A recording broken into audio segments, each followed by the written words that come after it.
जिस तरीके से बैलेंस था उसकी बैटिंग में, उसके स्टांस में, और बड़े आराम से शॉटें मारा था। कोई उसको, जिसे हम पंजाबी में कहते हैं, थरथली नहीं थी पड़ी हुई। इधर ऐसे कोई ऐसे आराम से कूल काम, just playing according to the line and length of the delivery situation. या इंडिया तो पुरानी बॉल से भी यहाँ पीछे नहीं हट रहा। मतलब इस सेशन में अगर देखें तो रन अच्छे खासे आ चुके हैं। सुबह के सेशन में 97 रन आए थे, काफी कॉशियस अप्रोच थी शुभमन गिल, केएल राहुल, लेकिन येट बड़ी इफेक्टिव थी। कप्तान ने 50 रन बनाए, मतलब 836 बना चुका है वो अपने 2025 में जब से वो कप्तान बना है, और 64-65 की एवरेज से चल रहा है। दूसरी तरफ केएल राहुल, मतलब अगर मैं जून जुलाई से देखूं तो तीसरी सेंचुरी बना चुका, 137 at Leeds, 100 at Lord's, 100 at Ahmedabad, और साथ में रविंद्र जडेजा। भाई रन मशीन बने हुए। जब आपके सीनियर्स और आपके कप्तान जब रन्स पे रन्स कर रहे हो, मतलब आप जडेजा की बात कर लें, 7th 50 प्लस स्कोर है पिछली 9 टेस्ट इनिंग्स के अंदर। अब इसको मैं क्लास नहीं बोलूंगा कंसिस्टेंसी के साथ, तो और क्या बोलूंगा, क्योंकि शायद इंडिया के तरीकाकार ने बहुत आसान बना दिए चीजों को, लेकिन विकेट के अंदर अभी भी इतना रफ मौजूद है कि कैपेबल टीम ना, ये कैपेबल कैप्टन कुछ कर सकता है, लेकिन वो कुछ करना तो जाए। लेकिन यहां मैं बात करूंगा ध्रुव जुरेल की। इस बंदे की ना काफी ज्यादा अंडररेट किया जाता है। विकेट कीपिंग इसकी सबसे आला है पूरे इंडिया में। मतलब हमने कल भी देखा कि हालांकि बॉलर्स चुटकियां बजा बजा के वेस्ट इंडीज वालों की विकेट ले रहे थे, लेकिन जिस तरह ये विकेट कीपिंग कर रहा था ना, he was an absolute class in his own. बड़ा कोई जबरदस्त विजुअल था, क्या एथलेटिसिज्म था। आज बैटिंग आई, मतलब ध्रुव जुरेल की अगर आज किसी को इनिंग्स देख के हैरानी हो रही है, तो मुझे नहीं लगता हैरानी होनी चाहिए। ये ध्रुव जुरेल वही बंदा है जो पोटेंशियल अपना ऑलरेडी दिखा चुका है, जो भी इसको लिमिटेड अपॉर्चुनिटीज मिली हैं। मतलब प्रीवियस ली भी अगर आप देखा जाए तो हाफ सेंचुरी इसने बनाई थी इंग्लैंड के खिलाफ, एक जबरदस्त मास्टर क्लास इनिंग्स की, एक टफ विकेट के ऊपर, जहां इसको मैन ऑफ द मैच मिला था और इंडिया को टेस्ट मैच मिला था।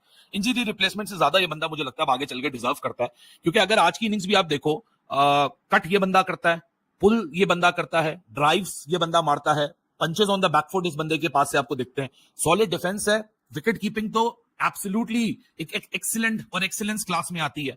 But this is how you grab your chances. आप आके बताओगे भाई साहब मैं तगड़ा बॉटम हैंड डोमिनेटेड प्लेयर हूं, लाइक मॉडर्न जो इंडियन बैटर्स आपको दिखते हैं, स्ट्रॉन्ग बॉटम हैंड की वजह से पावर जनरेट होती है, स्पेशली जब आपने लॉफ्टेड शॉट्स खेलने होते हैं या ड्राइव्स, लॉफ्टेड ड्राइव्स मारनी होती हैं। लेकिन अगर आप टेक्निक भी साथ देखें तो एक आपको एग्रेशन के साथ एक फेयर बैलेंस भी आपको नजर आ रहा होता है। अगर आप ये ध्रुव जुरेल की बात ही कर लें, ये कोई ओवर डोमिनेट नहीं करता अपने बॉटम हैंड से कि नहीं जी मैं बस मारने के लिए जाऊंगा, पावर ही जनरेट करेगा मेरा बॉटम हैंड। और उसके चक्कर में बहुत सारे बैटर जो सिर्फ सिंगल डायमेंशन के साथ खेलते हैं, वो अपना कंट्रोल जो है ना वो लूज कर देते हैं। लेकिन this boy plays excellent along the ground, he does have the aggression mindset, aggressive mindset as well, top hand जो इसको प्रोवाइड करता है कंट्रोल, ताकि ये बिल्कुल ही अपने आप को लॉकिंग पोजीशन में ना डाल दे, जिस तरह वो क्लासिकल बैटर्स होते हैं सिंगल डायमेंशनल क्रिकेट खेलना, बस block and defend, block and defend, cuts मारो, स्क्वायर पे खेलो, गैप्स ढूंढो, सिंगल डबल करो। लेकिन ध्रुव जुरेल का एक कॉम्पैक्ट लिमिटेड अपॉर्चुनिटीज का सैंपल साइज है इंटरनेशनल क्रिकेट में, लेकिन जब भी आप इसको देखोगे ये एग्रेसिव माइंडसेट के साथ उतरता है, स्ट्रोक प्ले में वो एग्रेसिव माइंडसेट रिफ्लेक्ट करता है, he strong on the flicks, he strong on the pulls and lofted drives. Occasionally ये बंदा आपको बार बार ये चीज याद दिलाता है, क्योंकि Ravindra Jadeja I won't look into it, क्योंकि 9 टेस्ट मैचेस, 9 लास्ट इनिंग्स में, यानी 4.5 टेस्ट मैचेस में 7वां 50 है। सो यहां तो भाई साहब मामला ऑलरेडी खत्म हो चुका है वेस्ट इंडीज के लिए, इन ऑल ऑनेस्टी। जडेजा 50 पे 4 छक्के बीच में शामिल है जडेजा के, तो जडेजा इज क्वाइट कंसिस्टेंट। अभी इंग्लैंड में भी इसने बेतहाशा रन किए, 50 पे 50, 50 पे 50, और अब यहाँ पे भी केएल राहुल 100 बना की, वो पता नहीं लंच में क्या खा लिया था, वो बोल रहा ठीक है पेट मेरा भर गया, रन्स का भी पेट भर गया और पैसे भी पेट भर गया। तो वो 100 पे पहले ओवर में ही एक्चुअली विकेट मिल गया इनको, और जैसे लंच के बाद वापस आए, लेकिन उसके बाद फिर विकेट भी नहीं मिला, और जो मिल रहा था वो भी नहीं लिया, यानी कि नया ball. That was absolutely dominated by India. आज का पहला सेशन, दूसरा सेशन तो वेस्ट इंडीज नजदीक भी नहीं है और डोमिनेट कर रहा है इंडिया हर सेशन को। तो आप उस वेस्ट इंडीज से क्या एक्सपेक्ट करना कि भाई कोई मैच में कुछ कमाल कर दे, कुछ ऐसा मैजिकल कुछ कर दे, लेकिन नहीं, उसका 100 आ गया। जुरेल यंग प्लेयर है, इंग्लैंड के खिलाफ भी बड़ी शानदार बारियां खेली थी जब इसको मौका मिला था, और आज फिर is doing wonderful job. Jadeja is evergreen, उसका तो जो बैटिंग का ग्राफ है वो हर गुजरते मैच के साथ, हर गुजरती सीरीज के साथ वो ऊपर का ऊपर ही चल रहा है, और वो भी नॉट आउट। जडेजा के खैर आने के बाद ऐसा लगा कि हाँ जी ये तो काम बहुत ज्यादा खींच दिया है और ज्यादा तेज खेल रहा था। After every series his batting average is going up and he is very close to touch 40।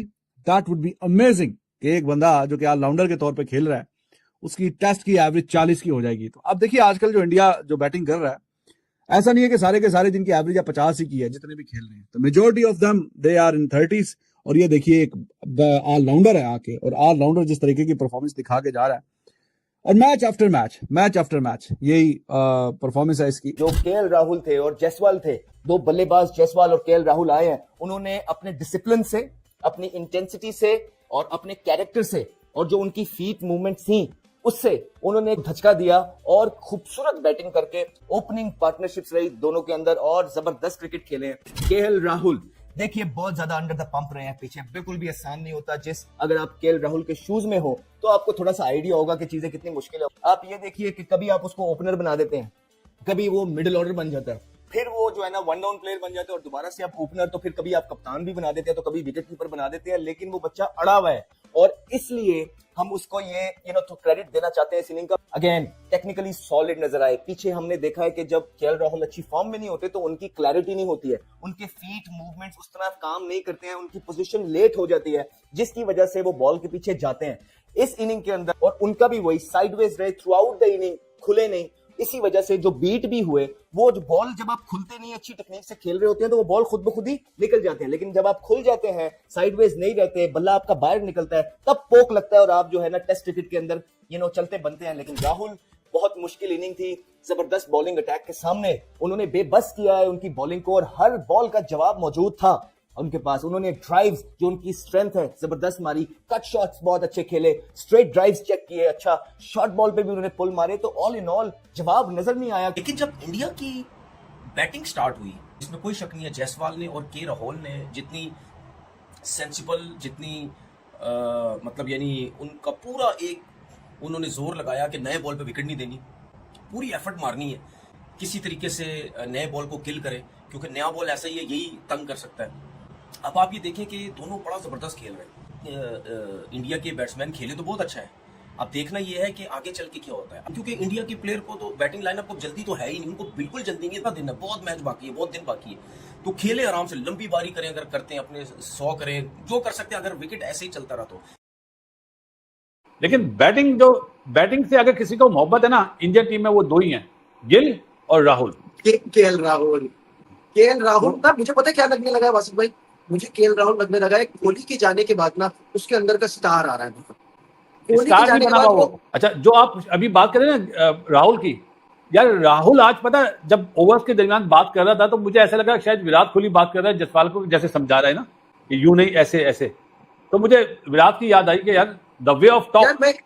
मैं इसको ना पाकिस्तान से भी रिलेट करता हूँ। देखिए, जब यूनुस खान खेलता था, मिसबा और यूनुस खान हमारा सारा बैकबोन संभालते थे बैटिंग का, सही है, उसके बाद क्या होता था, ये अजहर अली, असद शफीक, इन्होंने बहुत शाइन किया है उनके टाइम पे।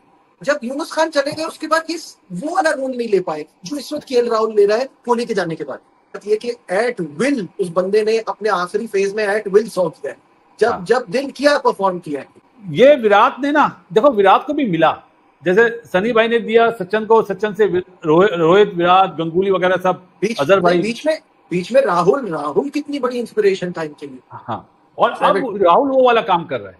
आप देखो ना राहुल को, देखो यार किस तरह खेल रहा है। अपना गिल ने मेरे ख्याल 17-18 रन बनाए कोई 42-43 बॉलों पे, तो सीखो इनसे कि अपनी बैटिंग से मोहब्बत करो ना यार।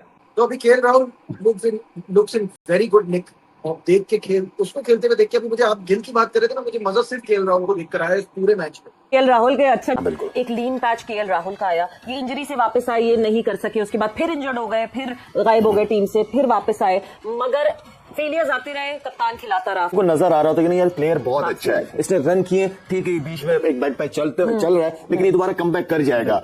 एक तो आप खुद कॉन्फिडेंट हो कि ये करेगा, दोबारा वापस आएगा, टैलेंटेड है, सारा कुछ है, और दूसरा ये कि वो प्लेयर खुद एक अपनी मेहनत करके दिखाता है कि नहीं मैं मेहनत कर रहा हूँ दिन रात में, मैंने वापस आना है। तो ये वो सारी चीजें कि प्लेयर को मैनेजमेंट से कॉन्फिडेंस मिलता है, जब अपॉर्चुनिटी इस तरह के प्लेयरों को मिलती है तो दिखाते हैं, आपको परफॉर्म करके दिखाते हैं। तो ये क्लास प्लेयर जो होते हैं ना, वो सरफेस के हिसाब से चलते हैं, सिचुएशन को सामने देख के चलते हैं। ये जैसी मैच की सिचुएशन होगी उसको वैसे लेके चलेंगे। अगर ये जल्दी करते तो ये विकेट गिर जाती है, विकेट गिरती है तो प्रेशर पीछे आना, सारा प्रेशर उन दोनों ने अपने ऊपर लिया, उन्होंने पिछले वालों को मौका नहीं देना। जब अच्छा प्लेयर होता है वो एक दफा जब उस खड़ा हो जाता है वो फिर मैच लेके चलता है। केएल राहुल ने बहुत जबरदस्त बैटिंग की, जैसे आप कह रहे थे कि वो परफॉर्म भी नहीं कर रहा था तो उस पर बिलीव था। यस, नेशन का बहुत फर्क है। वो लोग अपने जो काम के लोग होते हैं ना, उनको कभी भी पीछे नहीं करते, जितने मर्जी इख्तलाफात हो। इसीलिए वो टीम कहाँ से कहाँ चली गई, उस लेवल पे हम थे, बल्कि उनसे भी बेहतर थे। अगर हमारी टीम देखी जाए 99 में बहुत बेहतर थी। हमने अपनी इन्हीं चीजों की वजह से सारी चीजें, किसी भी डिपार्टमेंट को देख ले, सिर्फ क्रिकेट नहीं, कहीं भी आप चले जाए, सब नीचे इस वजह से। सिंसियरिटी, ऑनेस्टी, हम कहते हैं इंटेलेक्चुअल डिसऑनेस्टी, हम बड़ा खुल के झूठ बोलते हैं और लोग सुनते हैं।